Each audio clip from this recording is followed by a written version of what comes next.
Ravie de te retrouver aujourd'hui pour une guidance. Aujourd'hui, il n'y a pas de choix. C'est pas ce que je fais le plus souvent, mais je sais qu'il y a des gens qui n'aiment pas les choix. Aujourd'hui, je l'ai vraiment ressenti comme ça. Donc, si je le fais, c'est que ça doit apparaître comme ça. Aujourd'hui, il va falloir que tu t'ouvres, que tu ouvres ton cœur, que tu ouvres ton esprit et ton âme aux messages qui vont être transmis par ma voix. Et que tu sentes en toi ce qui va je déteste ce mot résonner, j'aime bien le terme vibrer, provoquer une vibration. Certaines sont plus agréables que d'autres, des vibrations, mais en tout cas, s'il y a quelque chose qui fait, tu vois, ce petit pincement, donc, et au fond du ventre. Hein. Moi, je dis toujours, voilà, tant que c'est dans le cœur, tant que c'est dans la tête, le cœur, il ment parfois, la tête aussi, elle interprète, et puis celui qui sait toujours, c'est le ventre. Si tu sens ce petit pincement, c'est qu'il y a quelque chose à creuser, c'est que là, il y a un message et une vérité pour toi. Donc voilà, après, chacun a sa méthode, il n'y a pas une méthode infaillible, à toi aussi de te faire confiance et de bien gérer les choses. Donc, je t'invite à te détendre et à écouter ce qui vient.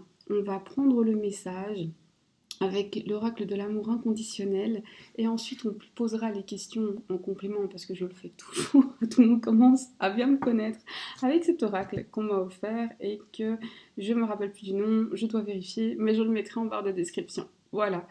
On va y aller. Je voulais juste dire, pour les personnes qui souhaitent un rendez-vous, il n'y a pas plus simple, vous m'écrivez un petit mail ou alors vous allez sur mon site. Tout est en barre de description aussi et il n'y a vraiment pas plus facile.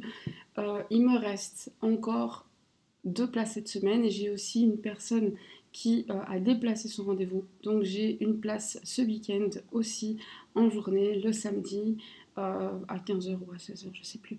Voilà, donc il y a des places quand même très très rapidement, sinon c'est la semaine prochaine. Donc ça va très très vite.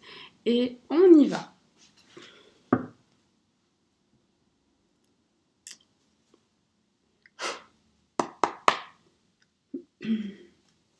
Les personnes. Oui, ça va très très vite. Ici, on te parle de quelqu'un qui revient aux forces, de quelqu'un qui a un ego surdimensionné, de quelqu'un qui se voit comme tout puissant peut-être dans sa relation à toi, qui essaye d'imposer ses idées, d'imposer sa manière de vie, qui est parfois très jugeant avec les autres, qui est un peu hautain peut-être, qui a cette impression de oui mais c'est moi qui sais, hein. Et toi, bon tu sais toujours un peu moins. Mais bizarrement, tu sais toujours moins, mais il te demande quand même ton avis. Vous vivez pas forcément la même réalité. Il a un univers qui est assez changeant et peut-être des avis changeants. Il se peut que c'est quelqu'un qui parle et finalement, quand tu regardes sa vie, ce n'est pas en adéquation. Par exemple, c'est quelqu'un qui te dit moi je veux de l'ordre, mais quand tu regardes autour de lui, c'est pas si ordonné que ça. C'est quelqu'un qui te dit moi j'aime la discipline, mais il n'est pas si discipliné que ça. Quelqu'un qui te dit par exemple moi je mange mais je déteste le menteur, mais tu te rends compte que sur ses intentions, il ment. Sur l'essentiel, il ment. Certes, il te dit qu'il a mangé des spaghettis au resto du coin, il a mangé des spaghettis au resto du coin. Mais ce qu'il te dit pas, c'est que son intention, en allant là, c'était d'espionner quelqu'un, etc., etc. Et donc, on a toujours un fond de mensonge enrobé de vérité. On a ici des terres lointaines. C'est quelqu'un qui, alors, soit qui n'a pas les mêmes origines que toi, soit qui est en voyage actuellement, soit qui prévoit un voyage.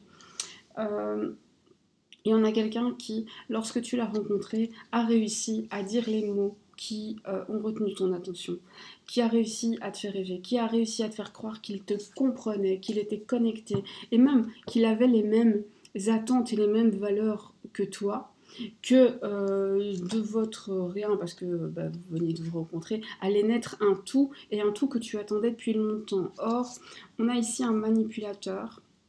Attention, de la poudre aux yeux, et en fait c'est tellement difficile pour toi de t'en rendre compte que ça a été très violent. On voit que il y a une intimité partagée. Alors cette intimité, elle peut être physique ou elle peut être spirituelle. Hein. Donc ça peut aussi être des conversations, tu as confié beaucoup de choses. Attention quand même, où on a quelqu'un qui, par moment, a pu te faire croire qu'il t'écoutait alors qu'en fait il n'écoutait pas. Je pense qu'à un moment, tu t'es rendu compte que cette personne n'écoutait pas réellement ce que tu disais. ou alors pour s'en servir contre toi. Et ça, c'est vraiment ton instinct qui t'a crié qu'il fallait quand même te protéger à ce niveau-là. Très, très, très attention. Euh, Comme si, oui, vraiment, c'est cet instinct féminin, je veux le dire comme ça, même si tu es un homme, il n'y a pas de problème. Mais cette part de féminité dans ton être qui t'a poussé à dire hey, là je sens quelque chose qui cloche, il y a eu des points d'attention, même si j'ai pas, tu sais, sur le moment, tu sais pas pourquoi t'as ressenti, mais t'as ressenti une espèce de attention, attention, c'est pas normal, c'est bizarre. Et puis après tu t'es dit oh laisse tomber, il faut pas être parano, il faut pas avoir le mal partout, t'as peut-être même culpabilisé, et ben en fait t'avais raison. Il faut te protéger à ce niveau-là. Mais cette personne, ton autre, a quand même réussi à mettre une graine dans ton cœur. Cette graine a poussé et a fait naître des espoirs. Donc on a quand même quelqu'un qui est très manipulateur, qui va se cacher derrière le je ne mens pas, qui va même te dire mais tu peux vérifier, tu sais. Et alors qu'en fait, il y a beaucoup d'intentions pas très nettes, en tout cas, qui va mentir sur ses émotions, qui va mentir sur ce qu'il veut, ou qui va te dire mais fais ce que tu veux, alors qu'en fait, il sait très bien qu'avec ce qu'il a planté, bah, tu peux plus parce que tu es quelque part devenue un peu prisonnière de la toile qu'il a tissée autour de toi. Je sais pas pourquoi j'ai cette image d'une toile tissée autour de toi dans laquelle tu débats, où tu es consciente de plein de choses, mais en sortir est particulièrement difficile. En plus, on a des chauds et froids aussi. Hein. Quelqu'un qui, par moment, est vraiment quelqu'un de très bien. Il y a d'autres moments, c'est l'effondrement total. On n'a pas quelqu'un de très sain. Je crois que lui-même, dans son être intérieur, s'effondre régulièrement et que bah, malheureusement, tu payes les pots cassés. Quelqu'un qui peut compter sur ton pardon, qui croit que tu ne lui en voudras jamais, qui croit que tu ne partiras jamais et qui donc se permet de faire des choses qui ne se permet pas avec d'autres. On a ici cette flamme christique. Ça, c'est presque, je dirais, on n'est même plus dans le don de soi, on est dans le sacrifice de soi. Donc c'est quelqu'un qui attend quand même que tu te sacrifies à certains égards. Donc ça, c'est pas génial. Et on a la prière de la mère qui dit que tout ça, c'est bel et bien, mais tu vas reprendre ton pouvoir. Tu vas renaître à toi-même, il va y avoir cette explosion de lumière ici qui est centrale, où tu vas dire oui, alors je peux t'aimer autant que possible, je peux vouloir le meilleur de toi et m'attendre au meilleur de toi, et je peux être pleine d'amour et de compréhension et de pardon et de tout ce que tu veux. Cela ne changerait en fait que je reprends mon pouvoir, que je ne me laisse plus faire et que maintenant il va y avoir des limites à tout ça. Et dans un premier temps, on a l'impression que ton autre n'y croit pas. Voilà. Il n'en revient pas. Il est... En fait, il va croire que tu bluffes. Toi, tu seras en train d'écouter ton cœur, tu seras en train de mettre des limites pour toi-même. Et lui va se dire, il va se voiler la face, il va se dire non, ça c'est ce qu'il dit, mais jamais, jamais elle le fera. Donc, cette personne ne va pas te prendre au sérieux, va vraiment croire que tu bluffes. Il va vraiment falloir être très ferme sur les oui et les non. Hein. Donc, il ne suffit pas de dire maintenant, ça je ne veux plus. Si, il faut vraiment bien, bien réfléchir, avoir une espèce de conversation avec ta propre âme et te dire, ok, d'accord. Qu'est-ce qui est ok pour moi et qu'est-ce qui est un non catégorique?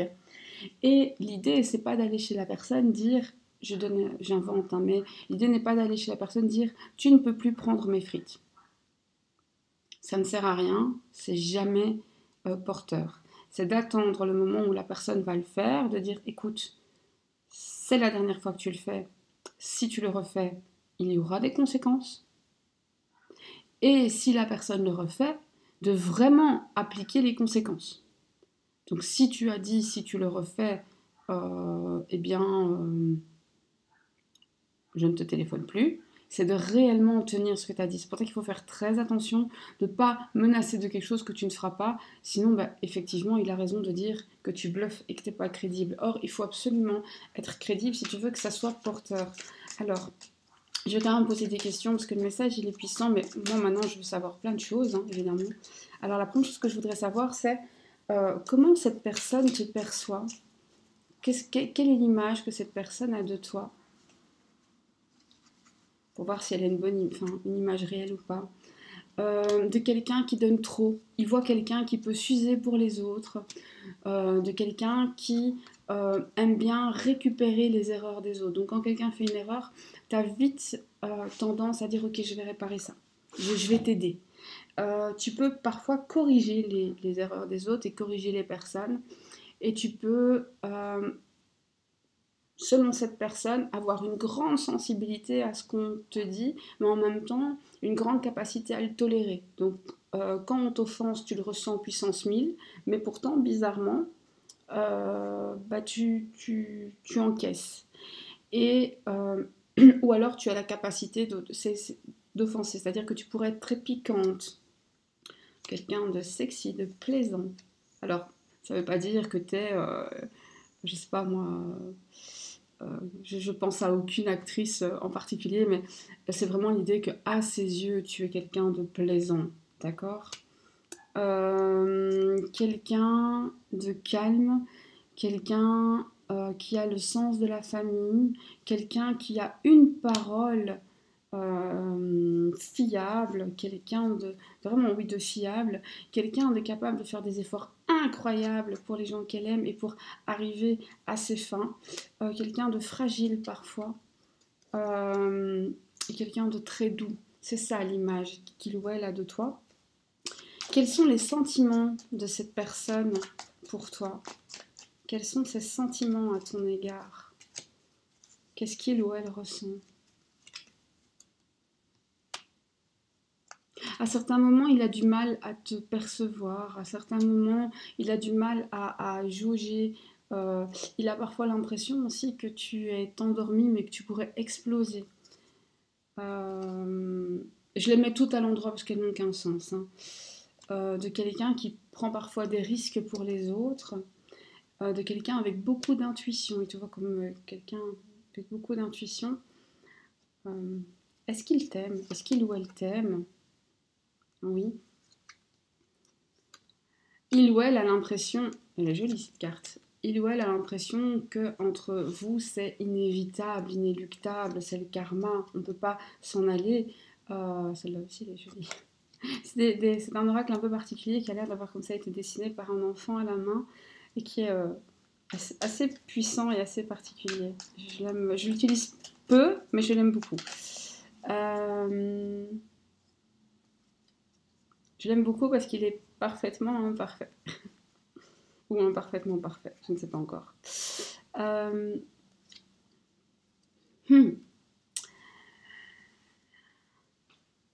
Ici, on a, alors c'est pas pour tout le monde, c'est seulement si vous y croyez, si vous y êtes attaché. Moi, je suis très prudente dans ces termes-là. Tout le monde le sait, mais ici, j'ai pas le choix. On a quand même un lien karmique avec, je pense, des vies antérieures qui vous poursuivent. Pour ceux qui y croient, tu n'y crois pas, c'est pas grave, ça change rien, on reste.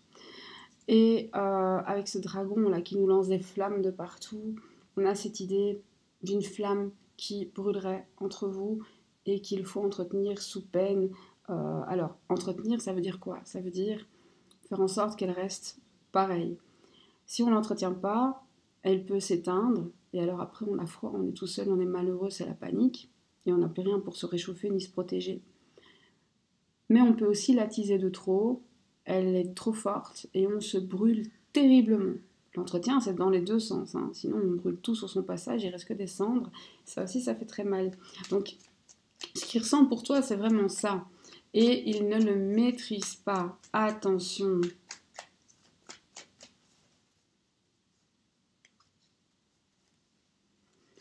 Vers où vous allez dans cette relation? En tout cas, vous allez vous voir. Hein. Ça, c'est sûr et certain. Oh, des réconciliations, plus de douceur. Alors, celle-là, j'adore. Plus de connexion, plus de discussion. Vous retournez l'un vers l'autre, vous revenez l'un vers l'autre. Alors il y a deux solutions. Soit vous avez eu une petite prise de distance, vous revenez l'un vers l'autre. Soit, vous savez, on peut être dans la même pièce, on peut être assis sur le même canapé et être en distance émotionnellement et on a un rapprochement. Donc on a un rapprochement réel dans les faits ou on a un rapprochement émotionnel, mais en tout cas on a un rapprochement. Ça c'est sûr et certain.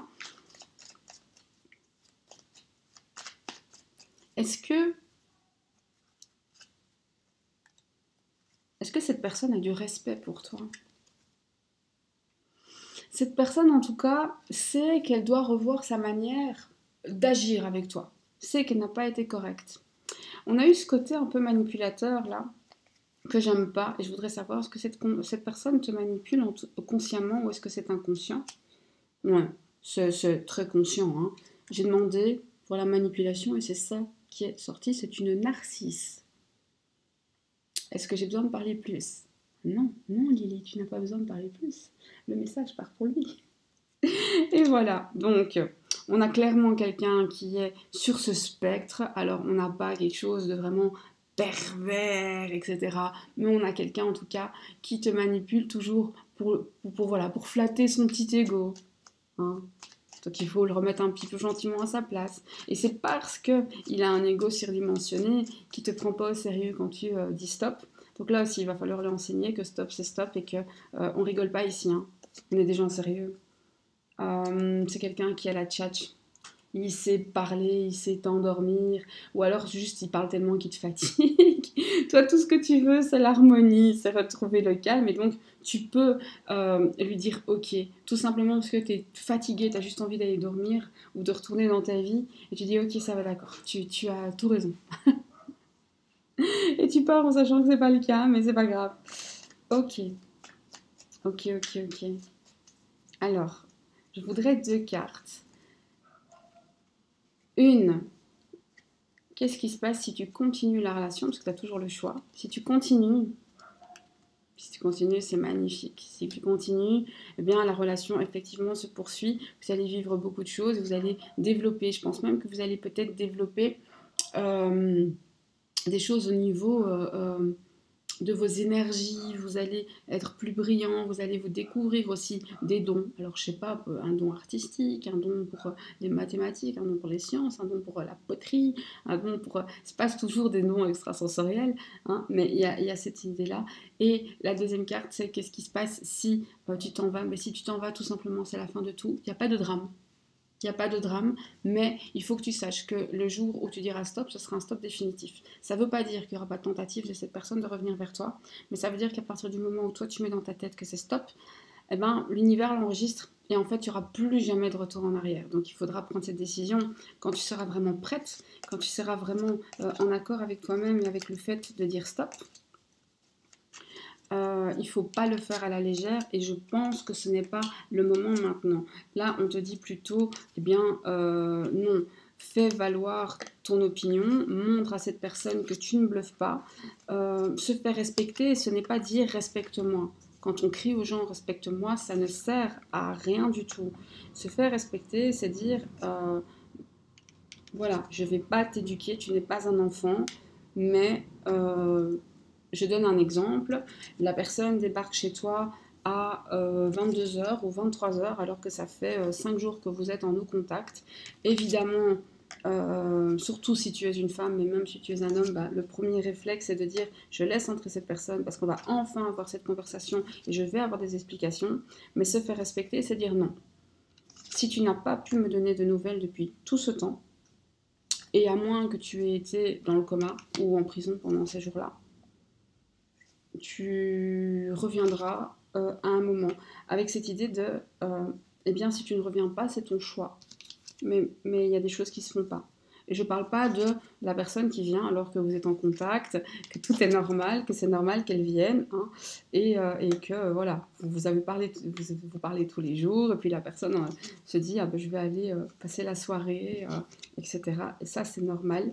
Mais si vous êtes en no contact et que la personne redébarque, que ce soit par téléphone, par message, ou même à votre porte, de manière impromptue, à des heures incorrectes, bah, c'est de dire non. Non, ça marche pas comme ça. Même si on a envie de recevoir ce message, même si la tentation est forte. Pareil, hein, c'est la personne n'a pas voulu vous voir depuis X temps, mais elle vous donne rendez-vous chez lui ou chez elle. Ou chez vous. Ben non, tu vas m'emmener au resto et on va discuter dans un terrain neutre.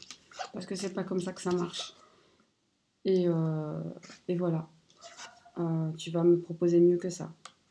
C'est ça aussi, se faire respecter. C'est dire, écoute, non, tu peux pas me traiter comme si j'étais quelqu'un, ton employé. Surtout que même ces employés, on ne les traite pas comme ça. Hein. Ces employés, en général, on veille quand même à ce que tout aille bien. Sinon, même les employés s'en vont. Les employés démissionnent, les employés ne se laissent pas faire. Les employés vont, je sais pas, au tribunal du travail si vous êtes en Belgique, au prud'homme si vous êtes en France et à l'équivalent si vous êtes dans d'autres pays.